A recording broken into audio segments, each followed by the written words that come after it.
Salem is the only major city in Oregon where the main library is closed on Mondays. And our West Salem branch is only open 16 hours a week. What, you know, what Thoughts say there?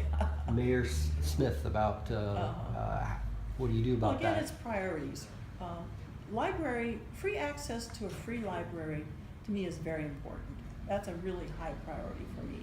And I think it is with a lot of citizens. In fact, you know, it seems like a really dumb one because it doesn't, taking the meters out of the library doesn't really cost the city that much, so it's no big deal.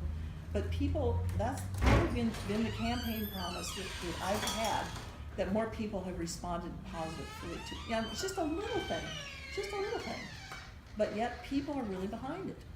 And I asked the city manager, because Chuck's saying, well, if we do that, if we take away the parking meters, we're gonna have to close the library in West Salem, we're gonna have to reduce the hours in downtown life. Well, those are all threats, because it's not a priority to him.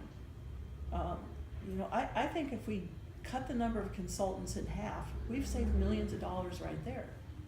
So it isn't gonna, and I've asked the new city manager, how much money comes in every year from the parking garage at the library? And, because I couldn't find it in the budget, I only found $95,000 a year income that they called Civic Center. So to me, that was the parking underneath that the employees pay for. And so when I asked him, he emailed back and he said, well, I think it's $95,000 a year, but I think he's confused, or they're commingling the library parking meters with the employee permits underneath, and it's $95,000. So I'm guessing it's probably $50,000 or less.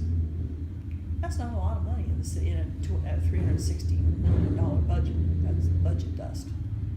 So I think the library, if you make it a priority, we could have the money to have it open every day. It's just not a priority with the current city council and mayor. Not a chamber priority, I guess.